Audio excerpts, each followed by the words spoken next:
This is Political Paradigm. Welcome. I am Terry Ikubi. Now, while we pay attention to the presidential election of 2023, let's not lose sight of governance at the state level. Today, my guest is a former Speaker of the Akwa Ibom State House of Assembly. He's a member of the House of Representatives and the Chairman, House Committee of Judiciary.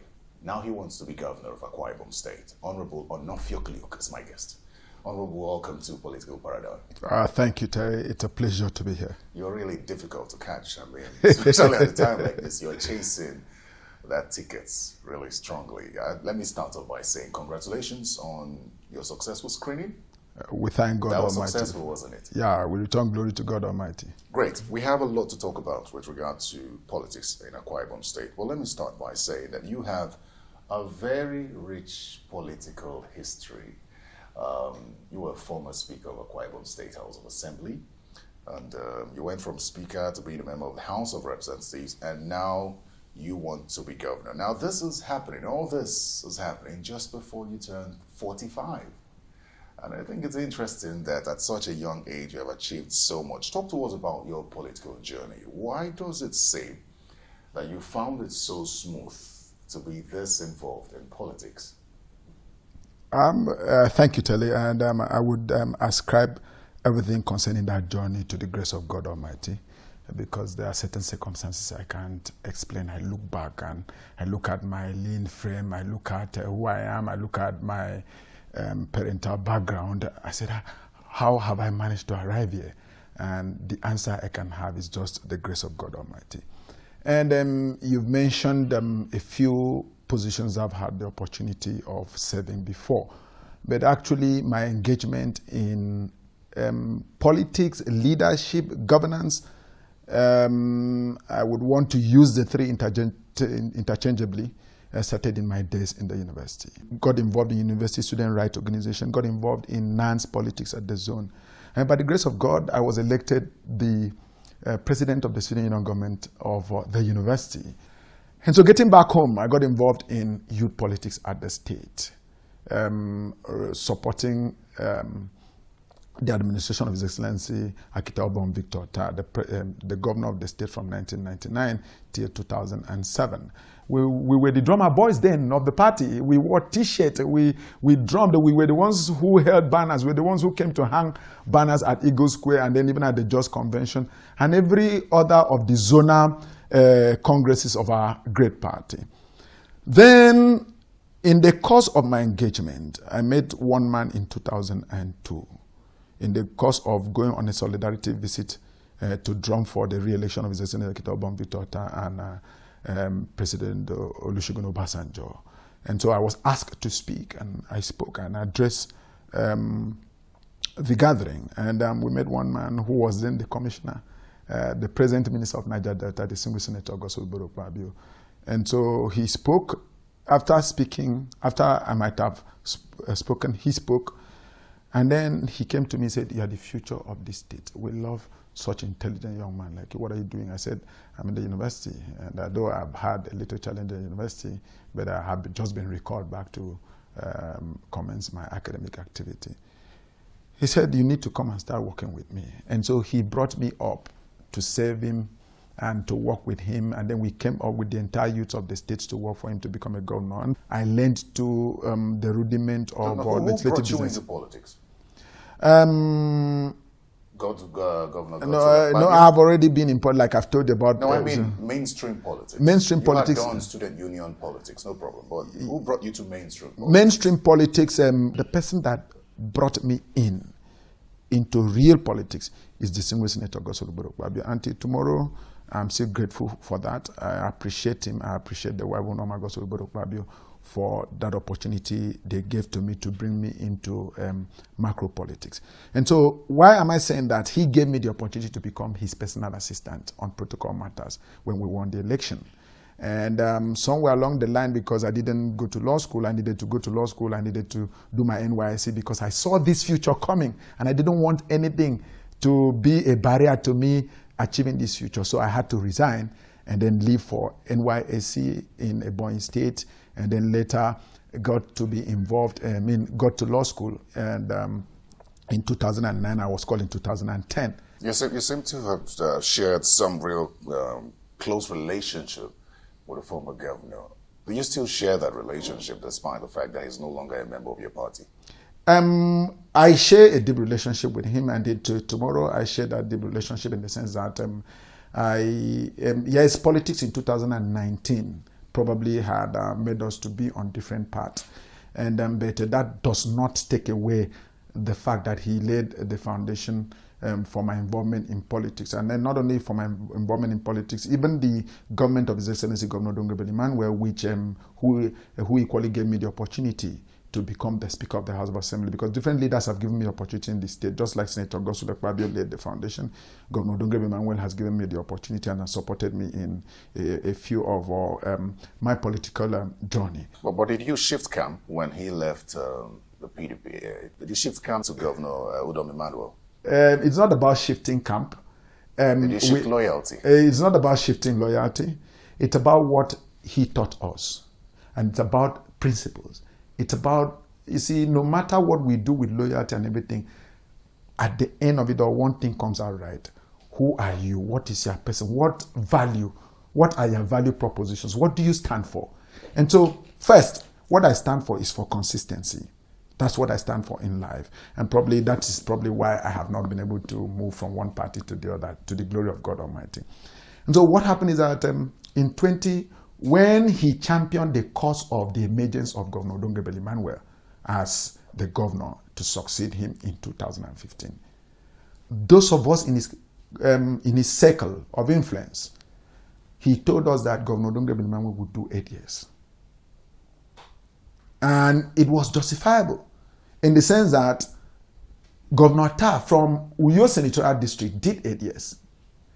Governor Akpabio, he himself from Ikot Senatorial District did 8 years.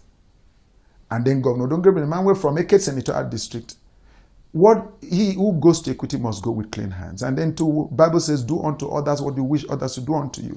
And so it was the need for Governor Dongbe Emmanuel and Eket Senatorial District to do 8 years that I stood for what I stood for. And again, there is no way, even if I were not to be Speaker of the House of Assembly, but there is no way I would have been a Speaker of the House of Assembly and then walk away from a sitting governor.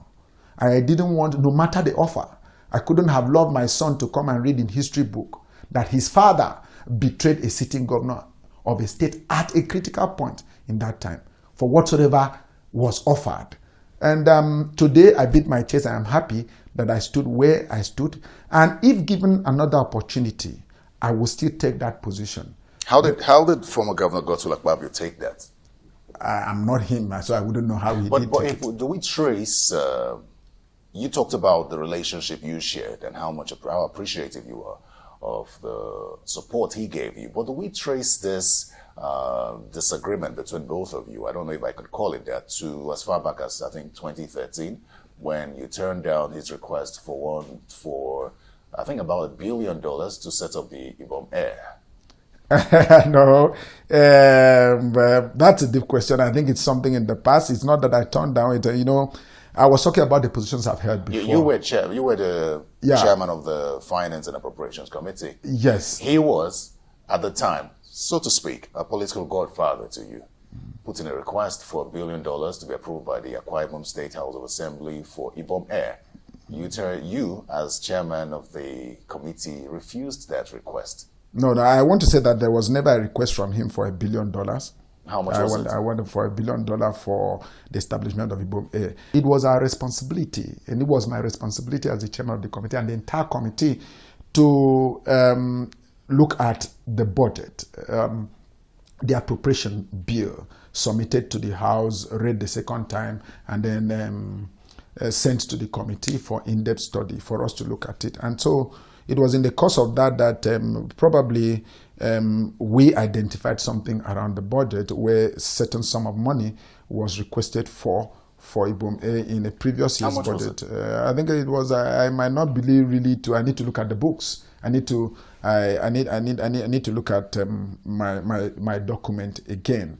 But I think it was something. It was not. I think it was less than about 1.5 billion or so. $1 billion naira. Naira, I think naira, about yes, that. Yeah. So, And I saw it reflect again in the 2014 budget or so. And so I called the Commissioner of Special Duties and said, this money seems to have been drawn down. And there were anticipated targets for the things you needed to do. And have we been able to meet those targets? And then he said, no, the money has not been drawn down. I want to show you where the challenge actually came. I said, this money has not been drawn down. But when I invited the Accountant General said, oh, the money was drawn down. And then I went back to the Commission. I went to the Commissioner of Finance and said, yes, the money was drawn down, but probably it was a wrong classification. That probably part of that money was for a certificate of incorporation, licensing, and a few other issues about Ibom A. And then part of that money, well, I think the greater chunk of it was for the servicing of the then state aircraft. I said, if money was drawn down for such purposes, all what you needed to have done was to come back to the House of Assembly for viament. There is no authorization anywhere for you to have taken the money approved on a particular subhead for maybe establishing of Ibom A, for you to go and deal with the issue of, you take part of the money for the servicing of the state aircraft. And said, oh, they did not capture in the budget money for servicing and the maintenance of that state aircraft as at then, because we own a private jet as a state government. And so that was when I said I was not going to give approval for the request in that previous, in that current fiscal budgeting. He never approached me to say, you did not do this. So as such, you have to be punished for this.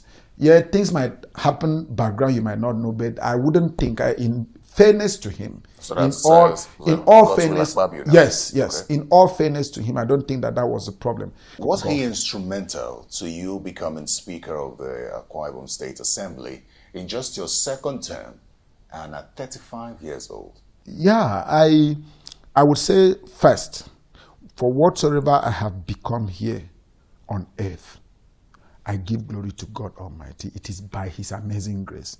In the sense that God has been the source of my rising, but He has always used men as channels. And so I recognize God as the source of my rising, and I return glory to Him everywhere. I honor Him, and I vow to honor Him and give glory to Jesus and to God at every point in time that I find myself, because He's the source. And then He has used channels. At every point in time, He has used channels. And with the kind of politics we operate here, I keep telling people, it's difficult for you to become a Speaker of the House of Assembly without the input of the Governor of the state in Nigeria. And I'm being very honest. If you try and strive to go ahead and then try to become, it's difficult for you to operate because you are still going to go cap in hand begging. And begging who? The governor? Sure. That's the reality until we have the autonomy or full autonomy of the legislature. And if you are not given the support that you need to be able to operate that arm of government, your colleagues are the ones to gang up together and say, no, this man has not been able to deliver. He has not been able to bring something for us to go and give to our constituents. They will throw you out. And so you need the buy-in of the governor to become the Speaker of the House of Assembly. And so as at that time, let's not skip over that. It's very important. How does that affect governance at the subnational level?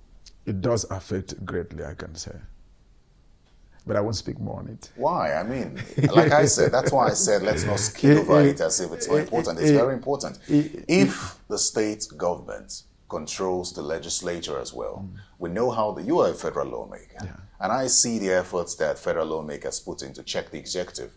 I like to believe that the president does not control parliament, does he? Yes and no. Could you explain that? Yes and no, in the sense that, one, not really the president, but any party in power represented by the leadership would want to push through their plans and programs and policies through the legislature. And so they will leverage on the support, they will leverage on the strength of numbers that they have in the parliament to be able to push that. And hardly will you say no when such comes, except things that are quite very, very people unfriendly. But in the House of Representatives that I belong to, by the grace of God, I have seen the leadership strike the balance between giving to the party and the majority party, the ruling party, what they want, and at the same time to strike a balance in standing for the independence of the legislature and the cause of Nigeria. I have a few instances. And that's why till today, I respect my speaker, Right Honorable Femi Gbajabiamila, and sometimes I'm afraid for him, in all honesty. Because sometimes there are certain times he pushes some agenda, and then I'm afraid. I said, this man is actually going to be a loggerhead with his party and with the government in power. And God, who has seen his heart, has pushed him through. For instance, when we had the NSAS, it did not sit well with so many people in the executive, those who supported NSAS movement. At the same time, too, this was a serious concern, a serious clamor, a justifiable clamor by Nigerians for reforms in the police. And so what did the speaker do? He aligned with Nigerians. And one thing he said one day after the sitting, I went to him, I said, sir, you're a courageous man, was when we took a position on that NSAS. He made a statement and said, I'm not going to sign out on this year's budget if we don't have something in the budget allocation to deal with victims of victims of the process, and I mean of the protest, and then victim of police brutality. And I was saying, oh God, let the people don't gather to say, Mr. Speaker, you went an extreme, we are not going to be able to defend you again. But when I went to him private, he said, Onofiok, I love President Muhammadu Buhari. I want him to succeed. I love my party. I want my party to succeed. And the only way you can get the party to succeed is to try to get the party and the president to see things from the perspective of the people. And the president does not have any issue with me taking that position. If you become governor of that state, would you be comfortable with having a speaker that did not get your approval before becoming one?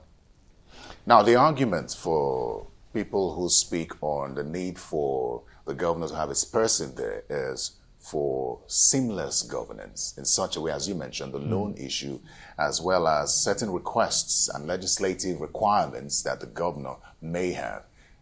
But what difference, where do we draw the line between the governor's input in the legislature and then the independence of the legislature?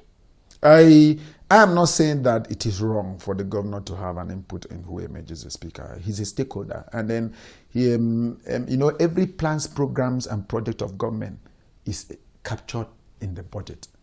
You cannot do anything without the budget. And so that seems to be the very first thing that the governor needs. And then who are the people that give legislative backing to the budget and approval, appropriation law? It's the legislature.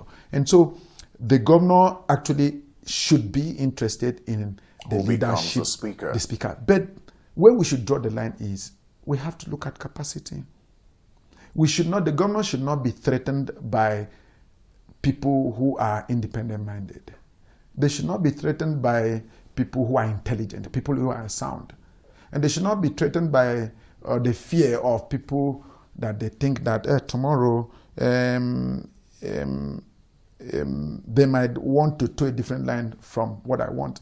Look at the root causes of most of the challenges at the legislature. It's cases of imposition of not too acceptable candidate. Great. Let's talk about the PDP in Akwa Ibom State. Now, you'll agree with me that when former Governor Akpabio walked away from the PDP was virtually broken in half. And many question the strength of the PDP from then till now, considering the fact that despite the level of political influence he had on the state and the People's Democratic Party as a leader at the time, and then the PDP still was able to maintain its strength, re-elect Governor Udom Emmanuel, and withhold votes from the APC during the presidential election. How has the PDP been able to sustain this strength under the new leadership of Governor Udom Emmanuel? The re-election was a statement why the PDP went the way we went was a statement in the sense that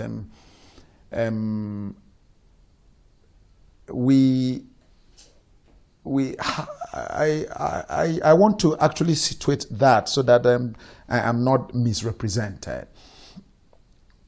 The PDP has been the party in power in the state since 1999.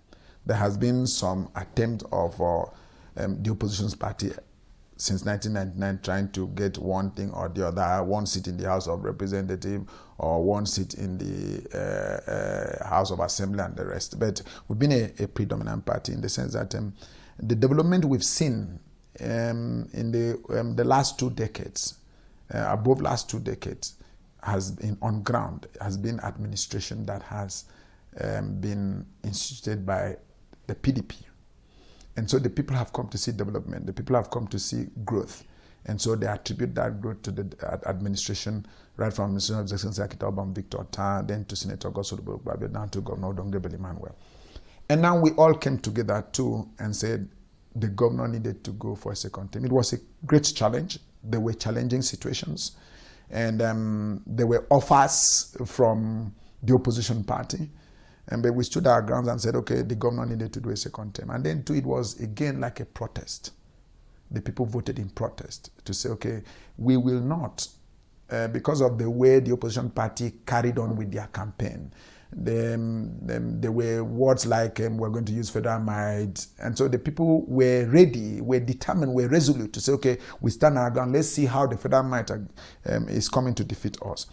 And so with that, it has been a family, and we've tried our best. There are a few challenges here and there, starting from the party Congress or for delegates, and a few challenges as it concerns the screening of candidates.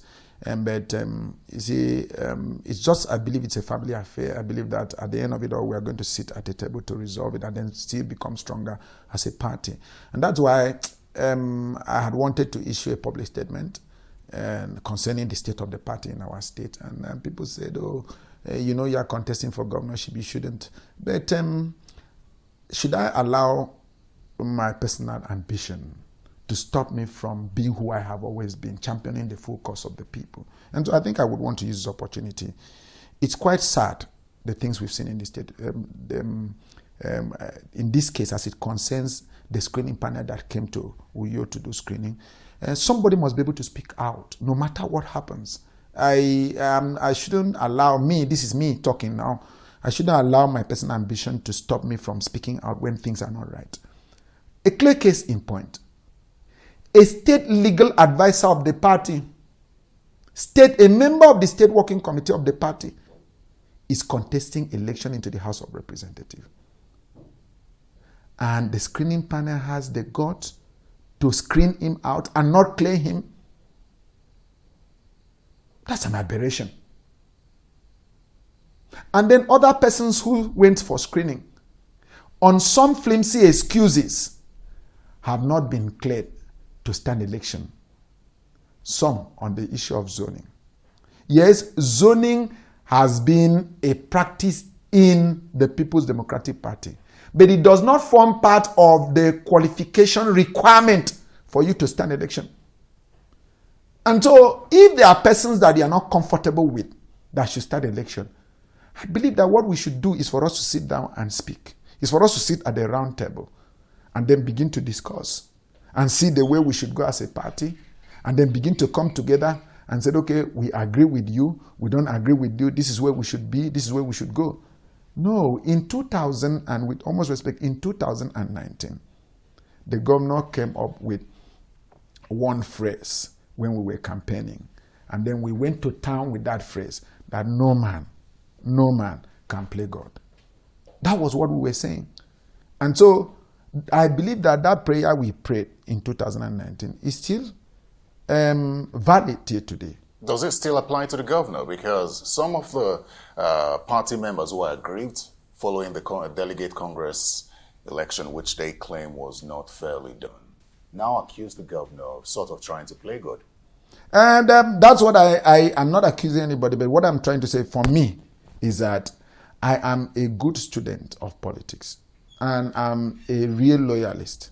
The governor gave us in 2019 a prayer point. And we are still praying that prayer point. And so that prayer point is what we are still praying till today. I joined in that prayer point. But in all honesty, I've always asked, I've spoken, and I think I've made this known to members of the National Working Committee that it's high time they looked into the party in Akwa Ibom State. There is a growing discontent, disenchantment within the rank and file of the party. It's not about me. It's not because I'm contesting something. I'm a very, like you mentioned about my age, I'm a very contented young man. In this election, I'm not making a do or die affair. I'm running to serve my people better.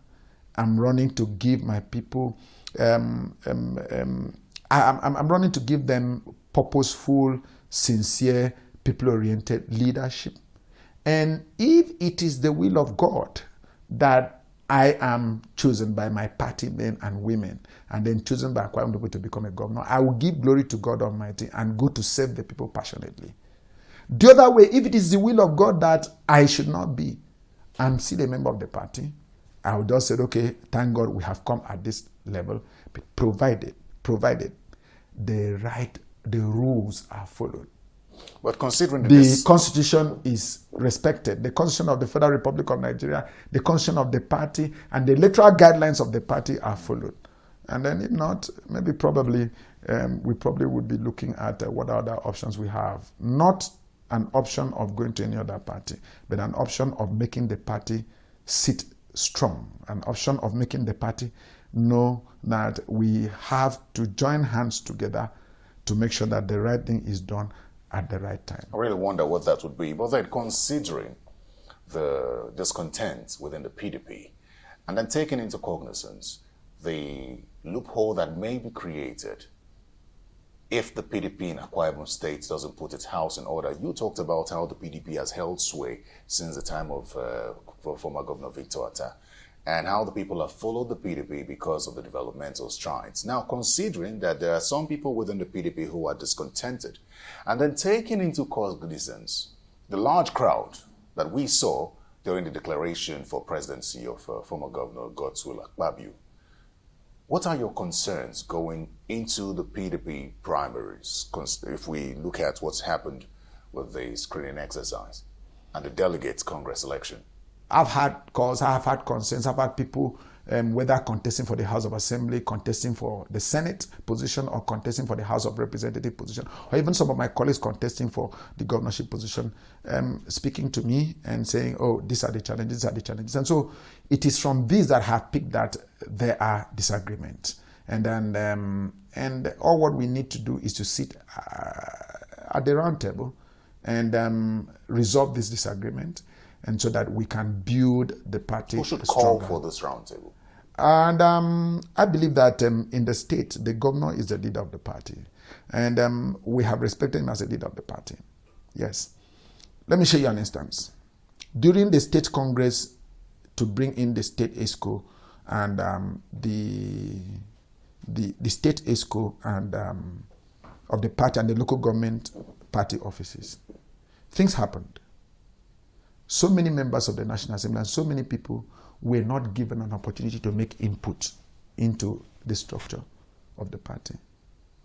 Now, if we did not respect the governor and if we did not see him as a leader of the party, I can tell you that that is when problem would have started long before today. But just because he's a king, he's our king. And so in our place, they said you don't expose the nakedness of the king. You tie wrapper around the king and to cover his nakedness. And so we had to do that because he's our leader. And so we see him as a leader. But a time has come. Because if we would have long been in trenches fighting that party war before today. Would have started 2 years ago.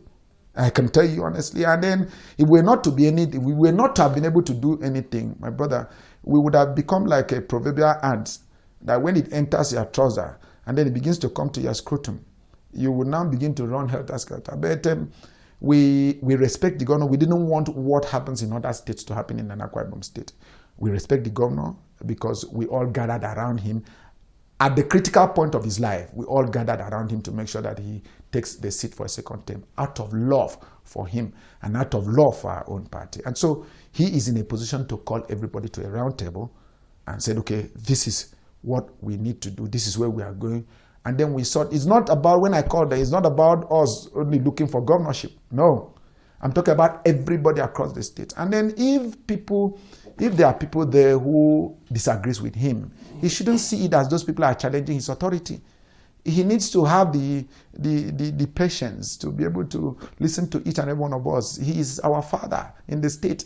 And so we all come with, you see, you have different children acting different ways and in different manners, saying things from different perspectives. And so he should gather all of us together and so that we don't implode. Great. Let's talk about your governorship ambition now. In 2015, when you were Speaker of the House of State House, Akwa Ibom State Assembly, you served with Governor Udom Emmanuel as governor. And I believe that with your decision to go to the House of Representatives in 2019, you had his blessing. Great. There are reports now that you're not his preferred governorship aspirant or candidate. We hear that he's chosen the former Commissioner of Lands and Water Resources, Umo Eno. I'd like to know how that makes you feel for somebody who seems to have a good relationship with the governor. I don't have any issue with that. You know, first is you need to have an understanding that power comes from God. In 2019, Governor Akpabio, or then Senator, came and said Governor Udom would not go for a second term. And then choose to pitch tent with some other person. At the end of it all, because it was God and it was the destiny of Governor Udom to do a second term, God gave His Excellency Governor Udom Governorship with a second term. Then again, during my 40th birthday, in a Thanksgiving service in church, the governor came. And governor said, Mr. Speaker, I want to tell you something. And this should guide you in today and even tomorrow. He said, Mr. Speaker, your destiny is not in anybody's hands. Your destiny, I have the video clip. Your destiny is in the hands of God Almighty. And if He wants you to become something, you will become no matter what anybody says. And secondly, your destiny again in SOP is in your own hands. Now, I respect my governor and I respect his views. I respect his choice. I respect his choice. And I don't have any, the statement I issued a day after that meeting, which I was cajoled to go and attend. The governor, as an individual, has the right to his choice. And I will not fight him. And I will not go and say, Your Excellency, you should not have made that choice. And so for me, I have my choice. The governor has chosen his own. Now we are going to wait. The people will make their choice. I have chosen myself as an officer of Banlieue. That's why I'm in the race here today. My people have chosen me. That's why I've had the massive support across the state.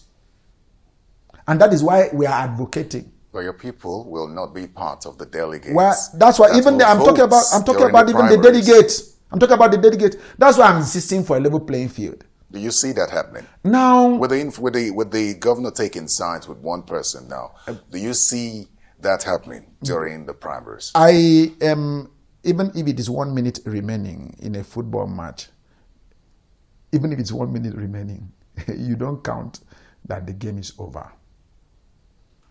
And so, if the governor's choice is the will of God Almighty, and by the way, I've said it openly, the governor's choice is my brother. Pastor Mono is my brother. We are from the same local government. have been his eye in politics in the local government up till now. And so I don't have any, just like every other aspirant in the race. They are my brothers. But for him, we're from the same local government. And just like I don't have any issue with all of us in this race, because at the end of it all, it is only one person who is going to emerge as a governor. And that is the person that God Almighty will sanction. But that doesn't answer the question of your confidence going into the primaries. Do you anticipate a level playing field, or would you appeal to the governor to allow for a level playing field? Let me tell you something. I don't just wake up to do things. I do things out of a leading from the Spirit of God. I do things from a point of conviction. My brother, the day the governor made a choice, I want to tell you something, and maybe probably I've not said it publicly. The day the governor made a choice, and I came back from that meeting, I met with my wife. I said, my wife, I don't know how I've found this kind of peace. I've been very peaceful with myself. But my wife, I want to do something. This is human now. This is an obstacle to my mission. All of you should excuse me. I want to go to the mountain. I want to go and pray. I took 2 weeks out, and I asked God, I said, God, you've always been speaking to me. You brought me thus far in this race. Speak to me now. If you ask me to stay away from this race, and if that is your choice, and tell me to stay away from this race, I'll gladly walk away, and I will not ask for any negotiation. I can't go back to become a commissioner in my state. It's an aberration. I can't go back to contest for a second term because I've told the people publicly, the spiritual element have heard me. The aide has heard me that I said I was not looking for a House of Representatives. I was not looking for a second term. I'm always focused on what I want. So you're not buying a form for the House of Representatives? I have not bought right any other form except the form of the governorship of Akwa Ibom State. And you will not. And that's what I have been screened for. And you will not. And I will not. I've said it. Go and ask about Norfolk Luke. I don't speak from both sides of the But then again... So you ask me a question. Exactly. Let me end with that. So I'm confident. If I were not to, because so for those 2 weeks I waited in God. My question is not your confidence in winning. My question is your confidence in the process. I'm coming. When you have confidence in winning, and when you have confidence in who has brought you thus far, no matter the obstacle you see on the way, you don't fret. You understand? So no matter what you see as a mountain. Anticipate obstacles at the primary. Sure, I have anticipated obstacles even up till now. I equally anticipate obstacles as we go forward. But one thing I can tell you, Telly, that I have seen myself, and by the grace of God, the delegates of the party are going to deliver their vote for Norfolk Luke as the flag bearer of the party in the 2023 governorship election, and the Akwa Ibom people will vote as Norfolk as the next governor. You know why? They know what I stand for. They know what I represent. They know what they want going into the future. And they know that Norfolk by his antecedent and record, will not lie to them. They know Norfolk will not deceive them. They know that Norfolk will pull every of the energy, the resources, and everything that he has to work for their own betterment and their own welfare. They know that Norfolk will not work for himself. And so that's what is giving me the confidence. But at the same time, too, we are asking, not the governor, we are asking the party, the national working committee of the party, the national chairman. And thank God with what the national chairman and the national working committee have done so far. Yes. For instance, when some of our people went to buy form for ad hoc elections, the first day they went, they said, no, all the forms have been bought by the state. You cannot buy any form. But the second day they went, the national chairman issued a circular, and every of our supporters who is contesting for the position of the ad hoc delegate went and purchased form. And then there are a whole lot of other things that would have considered a clock. So we've had a national working committee led by distinguished Senator Yocho Ayu, who has shown leadership so far, and we know that they are going to give all the candidates, all the aspirants, a level playing field, not only in the governorship, but in all the other primaries of the party. So I ask you an ultimate question now. You've talked about how interested you are in being governor of Akwa Ibom State and how you want to save the people from Akwa Ibom State. But ultimately, why do you want to be governor of Akwa Ibom State? As it concerns the governorship position, I've had the opportunity to understudy governance in the state right from 1999, and by contributing to the success of those 3 administrations, that is the last 2 and the present one. And so I know their success stories, I know their challenges. So I want to go and build on the success stories, and I want to go and fill in those gaps that I've seen in the challenges, leveraging on the lessons I have learned in serving those administrations. And then the lessons I have learned too in my engagement in the political space nationally, and then leveraging on the qualification and exposure I've had internationally in some institutions under personal development. I believe that I have been sufficiently schooled in the art of leadership. And I believe again that I have lived with the people. I know their challenges. I know that by the grace of God, I have the tools to be able to prefer solutions to those challenges. But beyond your constituency, because you've talked about how well you know your constituency. This is an entire state now. I mean, what do you know about Akwa Ibom State, specifically with regards to the resources, untapped resources of Akwa Ibom State that could possibly increase the revenue generation of the state? Okay, what do I know about the state? First, food supply globally is threatened. And you agree with me, especially with the challenges that we are faced with between Ukraine and Russia. And you know that globally, if we don't scale up on agriculture, we are going to be facing food crisis. And so that is something we can tap into. You see, every challenges, every crisis presents an opportunity for business. And so God has blessed us with arable land. God has blessed us with good climatic condition. And God has blessed us with an industrious population. And so how do we combine these three and then give a government support so that we can tap the benefit from agriculture? What are the challenges in agriculture in our own land, in our own state? Is the nature of land holding, which does not make for commercialized agriculture. And so how can we talk to the people to allow for communal land holding so that we can go into mechanized and commercial farming? That is a big challenge, because that brings to question again the issue of people's trust and confidence in government. Because you cannot ask the people to give up their land to do something if they don't believe in you. There has been trust deficit and confidence deficit over some time now. And so very first thing is a leadership that is going to bring in that trust and bring in that confidence. So for agriculture, this is my thinking. My thinking is that how can we bring in the whole lot of people in agricultural value chain?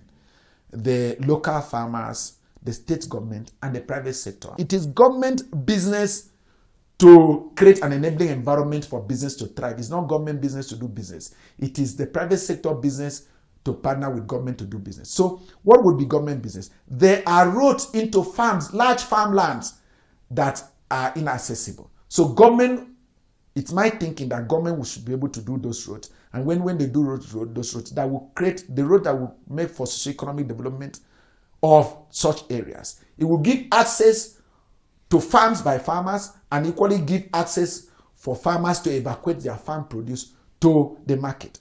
The greatest challenge we have again is storage. And so because of storage, they get to sell at giveaway price, okay, or some maybe their goods get to perish. And so if we have people who can offtake, then we will now have inflow and then we now have outflow. Okay. And so the other one is, that is a source of earning. The other one would be, can we do agrotourism? What do I mean? We have large streams and we have large farms along streams. Can we have resorts so that when you go to that resort, everything that you are going to be eating is from the farm? You are going to, whether it is garden egg, whether it is a cucumber, whether it is carrot, whether it is eggplant, and whether it is yam, and whether it is whatsoever you are going to eat, it naturally will come from that farm. Our time is running out. I know you want to and then create wealth and employment. Absolutely. Our time is running out. I know you want to be governor, but the presidency in 2023 is still a very important conversation. So let me ask you this. With what's going on in the PDP, where it seems like the zoning arrangement will be jettisoned and the ticket will be thrown open, does that give you concern? Are you worried?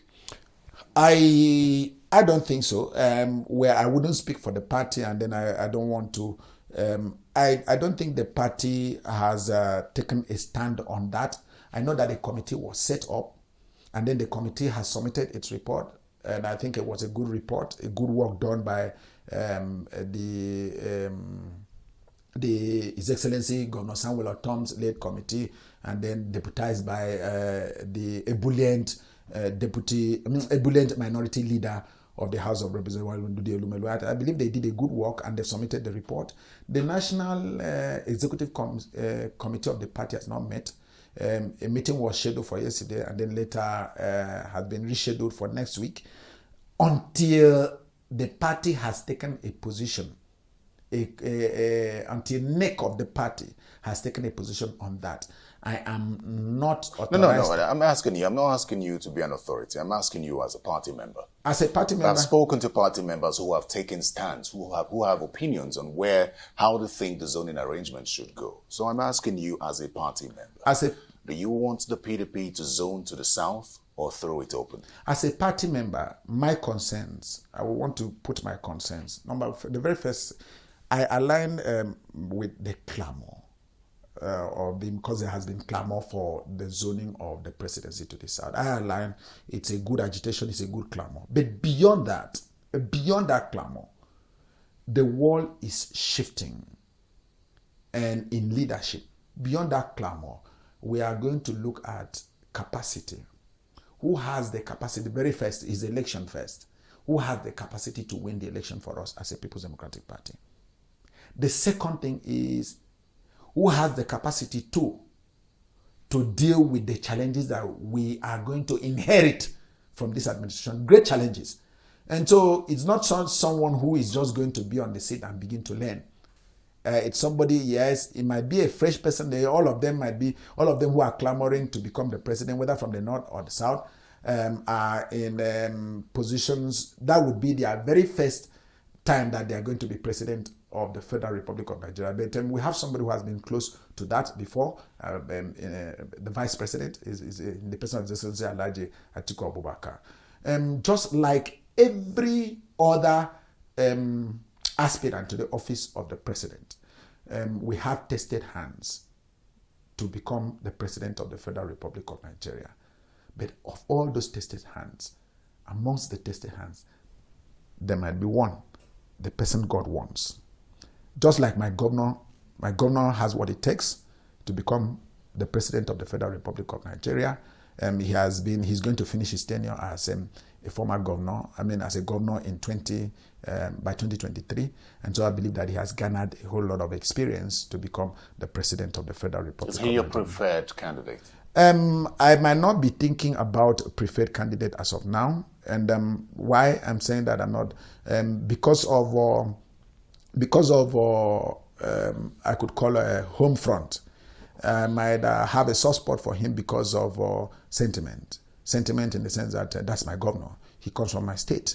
And so I must play on that sentiment. But you just said he is qualified. He's qualified. That's what I'm saying. He's qualified. He's qualified. Just like home sentiment. Just like your preferred. Just like every other aspirant. He's qualified. I'd like to think that your loyalty would lie with him. Isn't that true? You talked about the issue of loyalty before now, and I said life is a matter of principle. And if you listen to me carefully, I said my governor is qualified, and then by sentiment he would have. We would think of aligning there, but at the same time too, there are other qualified candidates. Governor Nyesom Wike is equally qualified. And we hear that you share some loyalty to Governor Nyesom Wike. Olushola Saraki is qualified. No, I agree. Governor Aminu Tambuwal is qualified. Hayatu Dean Mohammed is qualified. His Excellency Alhaji Atiku Abubakar is qualified. And then if you look at his antecedent, having been a vice president what's your relationship with Governor Nyesom Wike? Because you've gone to visit him on a number of occasions. I don't know where you get that from. I'm not going to visit him. I have not. You, maybe not as an individual, but you and some members of the House of Representatives went to visit him. No, we've not. During the crisis within the PDP leadership in the House of Representatives. No, I don't think so. When he questioned why you did not stand up for... I was not in that meeting. You were not in that because meeting? I'd already taken a position. My position was that I was clear on... That's like I said, I was clear on my position. I was clear on the position of the speakership. And in the House leadership, when we came back, I was equally clear on my own position. I don't know how to prevaricate. You stood with who? I told that let's go with what the party is going to. Even my minority leader, I told him I'm not going to support you. If the party was asking us to go, because first it was not even the minority they brought, it was the former leader, Saliogo. I said, no, you guys have to rally around him to make sure that he's strong. It's not for you to bring him to crisis. I'm not going to support that. Let us go the way the party is asking us to go to on the issue of House leadership. That was my stand. And then at the very point of where the decision was taken, I was already in London Business School for my personal development program for about throughout. Maybe that was why Governor Nyesom was disappointed in the PDP at the time. So I wasn't. I've not visited. So I want to.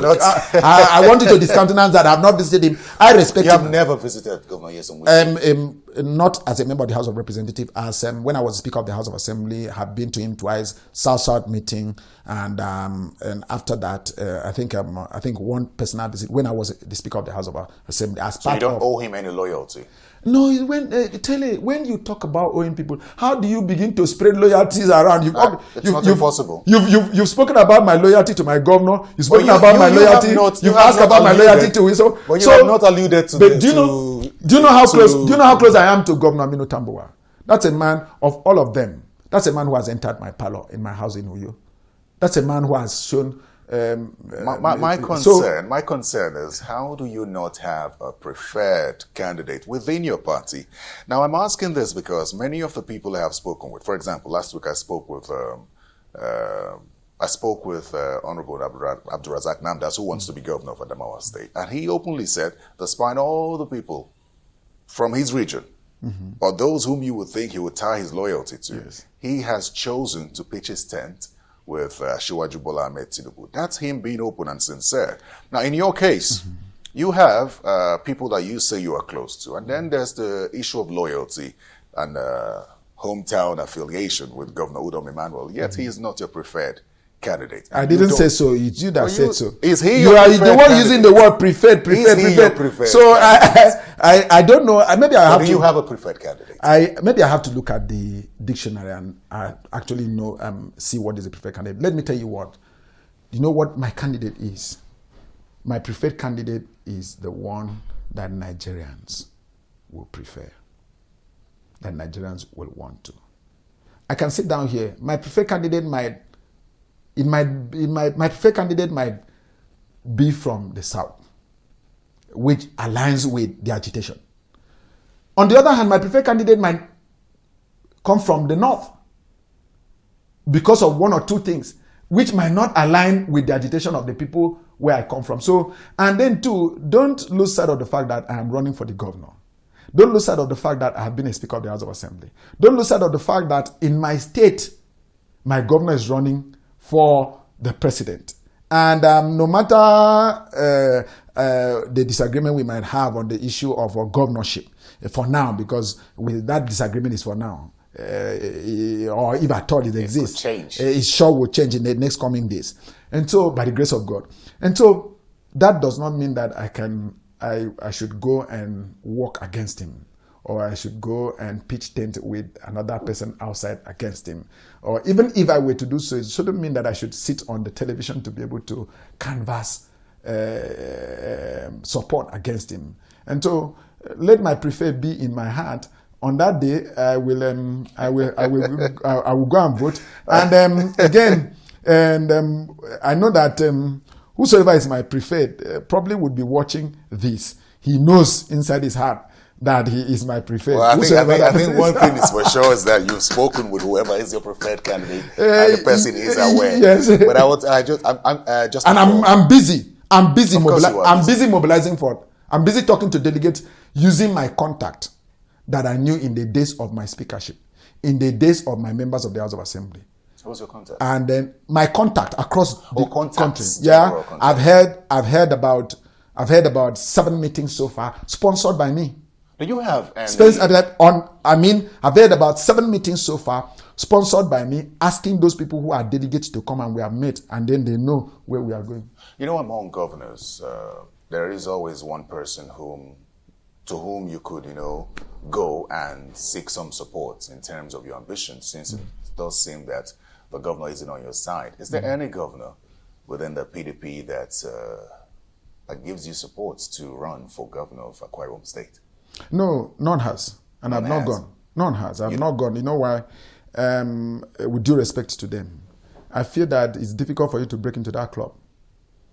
Yeah, this is me speaking truly, because they would say, "Oh, my colleague has taken a position." It will look as if you're going against you're going the position. So I wouldn't want it to happen to me. So I'm not going to support you. That's the impression I have. That's why when you spoke, oh, you've been to Wicked, I've not even met with him. But there are persons I would have run to. I would have run to Aminu Tambuwa.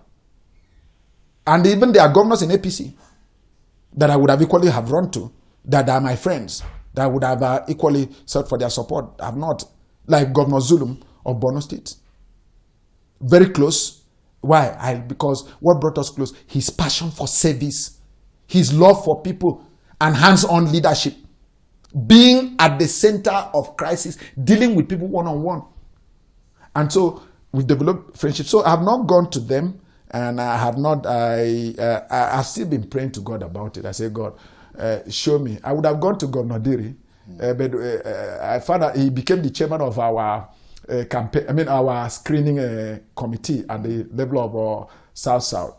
And there are so many other governors. And he has his own re-election. Yes, there are so many other governors I would have run to, but I'm not. Honorable Yes. I thank you. Or even Governor Bala Mohammed, great man, because when we used to, as student leaders, Governor Bala Mohammed as a minister and youth leaders used to accept us in, support us with what we do anytime we come to FCT.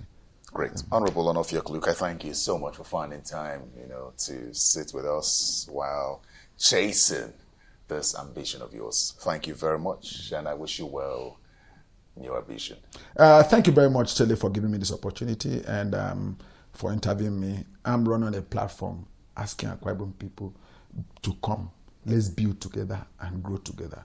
What does that mean? We've been asking the people to come, let's build together. And the moment they finish joining hands for us to build, when it comes to growing, only a few of us, privileged of us, are the ones to grow. And so thank you for giving me the opportunity to sell the message to them, building together and growing together. You're most welcome.